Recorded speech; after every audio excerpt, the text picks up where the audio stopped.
Continuação do texto eleito segundo a presciência de Deus Pai. A pergunta é a seguinte: estou destinado ao céu ou ao inferno? Essa pergunta ela perturba muita gente, porque aqueles que têm pouca preocupação com a sua vida espiritual, com a sua vida devocional, com a sua vida de serviço a Deus, eles pensam, ora, talvez Deus queira que eu seja assim. Aqueles que são muito fervorosos dizem, Deus com certeza quer que eu seja assim. Aqueles que nem pensam no assunto dizem, Deus nem deve estar pensando nesse assunto com relação a mim também. Todos nós já ouvimos aquela frase, o que há de ser, será. Determinismo. Será que o que há de ser, será? Será que todas as coisas na nossa vida estão assim predestinadas a acontecerem? Ou será que nós temos algum poder de ação? Ou será que Deus deu a nós alguma liberdade para atuar em prol ou contra o nosso destino, especialmente o nosso destino eterno? Existem algumas visões a respeito desse tema. Deus predestina todas as coisas ou o homem tem ali certo poder de atuação? O calvinismo ele vai afirmar com todas as letras que antes da fundação do mundo Deus olhou para toda a raça humana enquanto ela estava toda indo para o inferno por conta de seus próprios pecados e rebelião contra ele, e do meio dessa galera toda ele escolheu alguns para que esses não fossem para o inferno. Agora o método que ele usou, se ele escolheu via sorteio, se ele escolheu pela cor dos olhos, pela textura do cabelo, não está muito claro, mas ele, de acordo com esta visão, de acordo com esse pensamento teológico, foi isso que aconteceu. Atribui-se ao mistério. Por que Deus escolheu uns e outros não? Não sei. Se ele podia escolher a todos e não escolheu, por que aconteceu assim? Não sei também.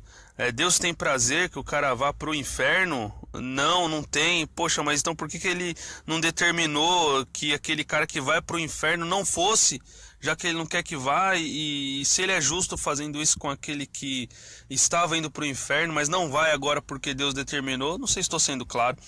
Mas se aquele cara que ia para o inferno não vai porque Deus determinou que ele não fosse, mas o outro vai, então será que estamos lidando com Deus esquizofrênico que em momentos tem uma vontade, em momentos tem outra, ou que até mesmo age fora de conformidade com a sua própria vontade?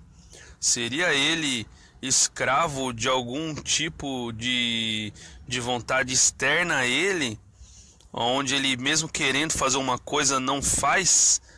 Então isso coloca em xeque também talvez a soberania de Deus. Acontece que ninguém vai afirmar que Deus poderia e gostaria de conduzir todos à salvação e irresistivelmente não faz, porque a realidade é que a gente vê que tem gente que não é salvo, né? Dos bonzinhos aos mauzinhos, a gente sabe que nem todo mundo é salvo, nem todo mundo se encontra com Cristo, entrega o coração a Cristo e tal. A questão é, a culpa é de Deus quando isso não acontece, que não determinou? A culpa é de Deus que não quis que o homem fosse salvo?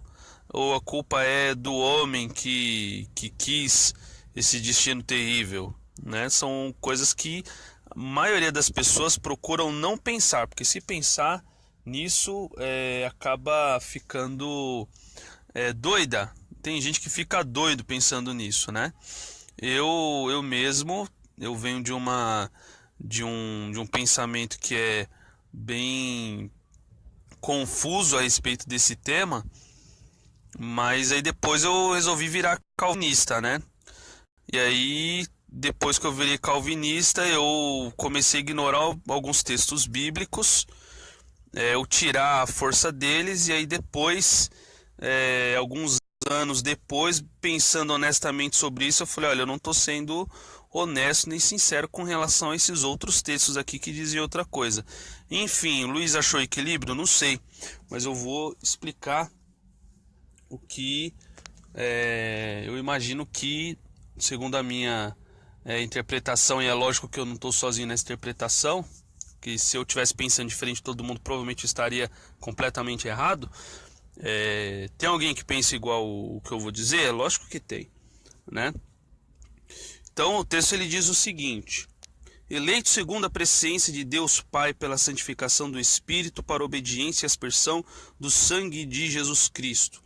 Num áudio anterior eu citei Romanos capítulo 8, versículo 28 e 29, que diz que todas as coisas cooperam para o bem daqueles que amam a Deus e são chamados pelo seu decreto. E nesse texto o apóstolo Paulo coloca uma ordem que é a eleição, ou seja, os que de antemão conheceu, a esses predestinou, e os que predestinou justificou, e os que justificou glorificou. Que diremos, pois, dessas coisas? Se Deus é por nós, quem será contra nós? Então, o que eu disse no áudio anterior é que se nós colocarmos no contexto esse texto de Pedro, ele coloca a presciência, de certa forma, se fôssemos pensar cronologicamente, a presciência antes da eleição, porque ele diz que os eleitos, ou os crentes, eles são eleitos de acordo com a presciência de Deus. Acontece que a presciência como um atributo divino, ela é uma coisa. Presciência como supostamente um atributo humano seria outra coisa. O que o Luiz Paulo está querendo falar com relação a isso? Vamos lá. Se eu dissesse, o Luiz Paulo tem uma presciência a respeito de tal assunto, quer dizer, ele sabe por antecipação uma coisa que ainda não aconteceu, ok?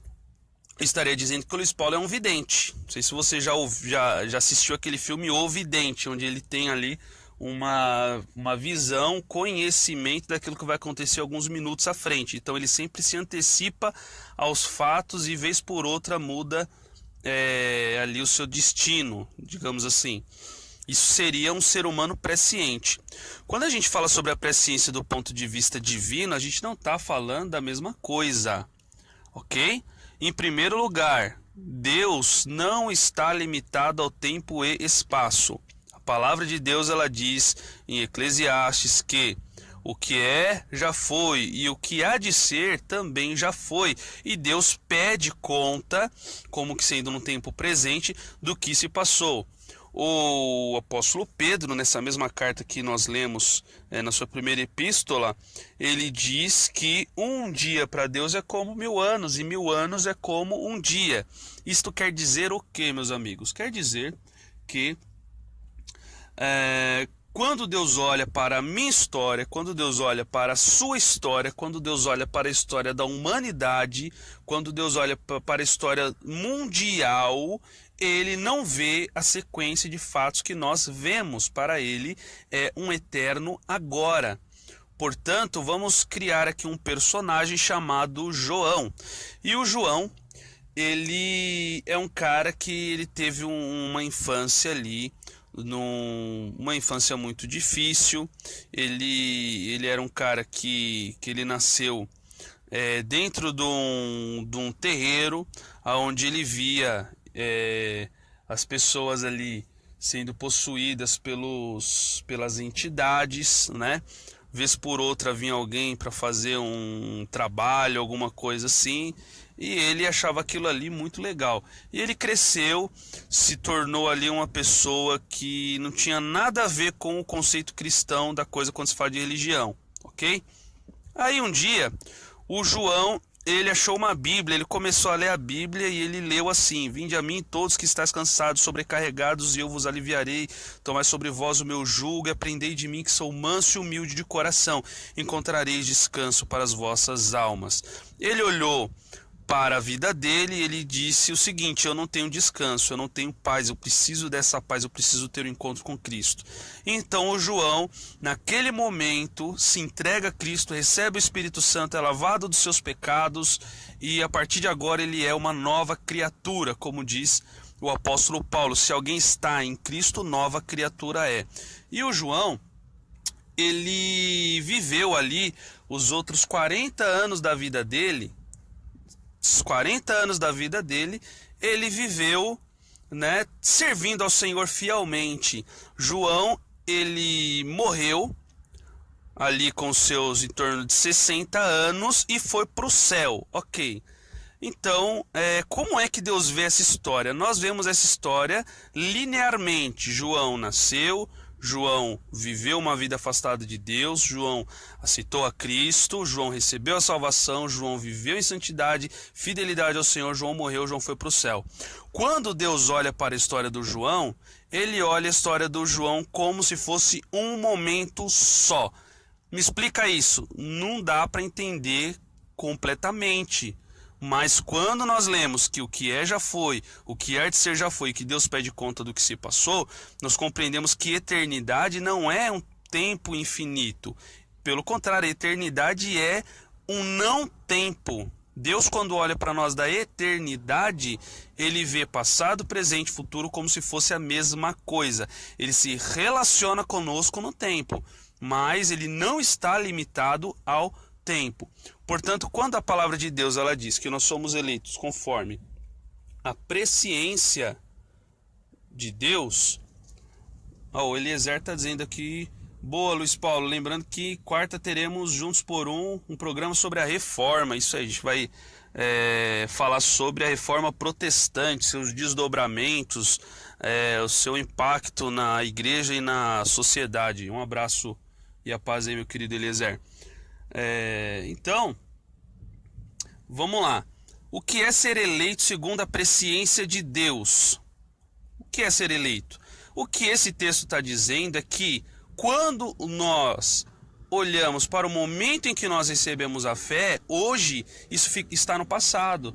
Se nós, logo quando crianças, por exemplo, aquele que se converteu depois de velho, se ele pudesse ver o momento em que ele se entregaria a Cristo, aquilo estaria para ele no futuro, porém para Deus é um eterno presente.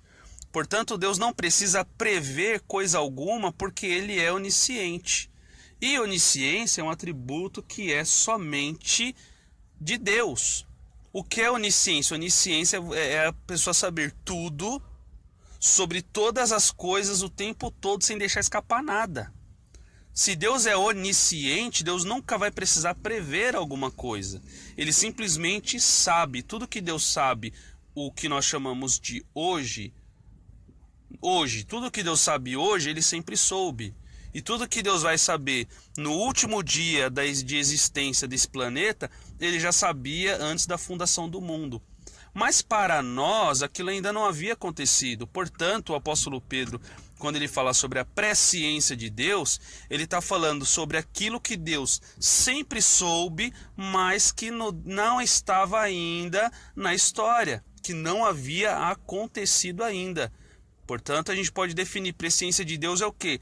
Aquilo que Deus sempre soube desde a eternidade, mas que não havia acontecido na história. Ok? Agora, quando nós pensamos que nós somos eleitos de acordo com a presciência de Deus, alguns irmãos eles vão questionar e dizer o seguinte: irmão Luiz Paulo, mas se Deus prevê ou elege pela sua presciência, então Deus não é soberano, porque quem foi que colocou aquilo que ele previu? Quem foi que colocou aquilo na história que ele previu? Vamos partir do nosso primeiro ponto. Se para Deus não existe passado, presente nem futuro, eu vou te perguntar uma coisa. Se tiver um bebezinho sendo estuprado agora, Deus sabe disso? Sabe. Foi ele que determinou isso? Foi ele que mandou que aquele homem fosse lá estuprasse aquela criança? A gente viu recentemente um caso aí de um casal que levava sua filha de 3 anos, levou para um motel, e o cara teve relações com a esposa e com a filha de 3 anos, e depois eles mataram aquela menina. Pergunta: Será que foi Deus que determinou que aquilo acontecesse? Com certeza não. Você tem que ser um monstro pior do que esse cara que fez isso. E Deus precisa ser um monstro pior do que ele, para que Deus tenha determinado aquilo que aconteceu. Então eu imagino que nenhum de nós vai dizer que Deus quis que aquilo acontecesse. Ok? Mas Deus, desde toda a eternidade, sabia na sua presciência que aquilo aconteceria? Sim. Portanto, quem colocou na história aquilo que Deus previu, ou aquilo que Deus viu na sua onisciência, mas que para nós que estamos no tempo seria uma previsão? Quem colocou aquilo na história? O homem. Deus vê aquilo que o homem faz. Portanto, Deus ele é soberano sem precisar determinar nada, embora ele possa determinar, embora ele tenha poder para determinar todas as coisas ou muitas coisas, mas ele decidiu, porque é poderoso o suficiente para isso, ele decidiu não interferir na história da forma como muitos pensam que ele interfere. Veja bem, eu não disse que Deus não interfere na história. O que eu disse é que ele não interfere na história como muita gente pensa que ele interfere. Porque se Deus interfere na história, em toda a história, de todas as pessoas e determina tudo o que acontece, todos os crimes que a humanidade cometeu estão nas costas de Deus. De forma que quando o Apocalipse fala que os homens serão julgados segundo as suas obras, Deus não pode ser o juiz que julga aquilo que ele mesmo determinou que ia acontecer. Ok? Então, eleito segundo a presciência de Deus. Desde a eternidade futura, Deus tendo feito a oferta de salvação sincera, porque para alguns, a oferta de salvação de Deus não é sincera. Para alguns, quando Deus oferta a salvação para alguém, Deus está brincando com aquela pessoa. Deus está falando o seguinte: quer? Vai comprar. É mais ou menos, Deus está brincando de Chaves, né? De Kiko e Chaves. Você quer?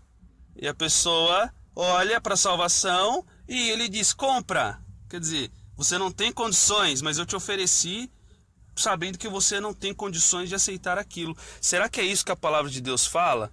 Quando em Atos a palavra de Deus diz que Jesus experimentou a morte por todos os homens, quando Paulo diz a Timóteo que a vontade de Deus é que todos sejam salvos, todos se arrependam e venham ao conhecimento da verdade, quando João diz que Jesus não é expiação somente dos nossos pecados, mas também de todo o mundo, a questão é, a oferta de salvação ela é universal. Deus ele oferta a salvação para o Luiz e ele oferta a salvação para qualquer outra pessoa, mesmo aqueles que nunca ouviram falar de Cristo. Deus deseja ser buscado mesmo por aqueles que nunca ouviram falar de Cristo. O apóstolo Paulo, falando ali, aqueles homens, quando acontece aquele milagre e tal, ele diz o seguinte, que Deus ele não se deixou sem testemunho. Depois eu coloco a referência aqui, mas ele diz que Deus não se deixou sem testemunho, para que os homens, mesmo que apalpando, pudessem buscá-lo. Então, mesmo quando a pessoa tem uma revelação muito restrita, pequena, ainda assim ela tem condições de avaliar, por conta da graça de Deus, se aquilo que ela está fazendo é certo ou errado, se aquilo vai conduzi-la para a perdição ou não. Por isso que Deus pode justamente julgar a todos segundo as suas obras. Então esse pensamento, querido, de que você nasceu para ir para o inferno, esse pensamento, quem quer colocar ele na tua cabeça não é Deus. A questão é que o evangelho ele deve ser pregado e anunciado integralmente para todas as pessoas. Imagina se você vai evangelizar, se você vai pregar o evangelho e dizer para as pessoas assim, olha, tem uma galera aí que, eu estou pregando por obrigação, mas elas já estão seladas para o inferno, já elas vão se ferrar no lago de fogo. Mas tem outras pessoas que elas inevitavelmente, irresistivelmente serão salvas. Você consegue pregar o evangelho dessa forma? Isso foi uma coisa que me incomodou bastante, que me fez repensar alguns pontos de vista. Como é que eu vou pregar para alguém que Deus não ama? Porque se Deus não ama a todos, se Deus ama só a alguns, e se eu amo, e se ele diz que eu devo amar a todos, então Deus quer que eu seja melhor do que ele. Porque ele não ama a todos, mas eu preciso amar a todos. É muito complicado isso, você acreditar. Ô, irmão Nelis, obrigado pela atenção aí, viu? Então, como é que Deus vai exigir de mim que eu ame a todos? Olha, ele fala na parábola do samaritano: ama ao Senhor teu Deus sobre todas as coisas, ao próximo como a ti mesmo. Mas Deus, ele é aquele que quer que eu seja imitador dele. O apóstolo Paulo, ele fala o seguinte: sede, pois, imitadores de Deus como filhos amados. Se eu imito a Deus, e se Deus não ama a todos, eu não preciso amar a todos também. Mas ele diz: ame ao seu próximo, mesmo que você seja um samaritano e ele seja um judeu, mesmo que você pertença, que você seja palmeirense, ele seja São Paulino e o outro seja corintiano. Não existem barreiras para o amor de Deus. Por isso que ele pode exigir de nós que nós amemos até mesmo aqueles que nos fazem mal, até mesmo aqueles que nos perseguem, até mesmo aqueles que querem ver o nosso mal, até mesmo aqueles que vão para o inferno. Deus quer que nós o amemos. Então é lógico que isso não esgota a questão, mas quando a gente fala o seguinte: eleitos segundo a presciência de Deus, a eleição de Deus, ela não é arbitrária. A eleição de Deus, ela tem uma base. O calvinista, ele vai dizer: essa base é um mistério. A Bíblia vai dizer: essa base é a presciência de Deus, com todas as palavras. E se a Bíblia diz que a base é a presciência de Deus, o que a gente tem que se questionar às vezes é o seguinte: tá, mas o que foi que Deus previu? Aí é uma outra questão. O que é que Deus prevê e que faz com que essa pessoa seja eleita? Eu vou deixar aqui para aguçar a pesquisa dos irmãos, mas Deus, ele prevê, ou ele vê, enquanto Deus em sua onisciência, enquanto para nós, dentro da história, sabendo que ele está vendo uma coisa que ainda não aconteceu, o que para nós seria uma previsão e que para ele seria um conhecimento absoluto, ele vê aquele que vai corresponder de forma positiva ao seu propósito de salvar a todos os homens. Deus tem o propósito de salvar a todos os homens. Aqueles que correspondem a este propósito, ele predestina, ele elege. É claro que com essa pequena frase isso dá motivo para muita discussão. Dá para detalhar isso? Dá. O que não tem é tempo. Mas depois eu quero gravar um áudio a respeito do que Deus prevê, de como funciona isso. Peraí, se Deus prevê, então o mérito é humano, porque se Deus salva com base na sua presciência, então o mérito é humano. Então qual que é o objetivo da predestinação, se Deus salva de acordo com a presciência? A gente tem que entender que do mesmo jeito que a Bíblia fala sobre presciência, ela também fala de predestinação, ela também fala sobre eleição. Num próximo áudio. Eu agradeço aí a audiência de vocês. E se houver, irmão Luiz Paulo, acho que você está falando heresia, pode pôr aí, põe aí minhas heresias, é bom que direciona um próximo áudio. Eu tenho pensado bastante sobre esses assuntos e é legal poder compartilhar isso com vocês. Um abraço, fiquem todos na paz.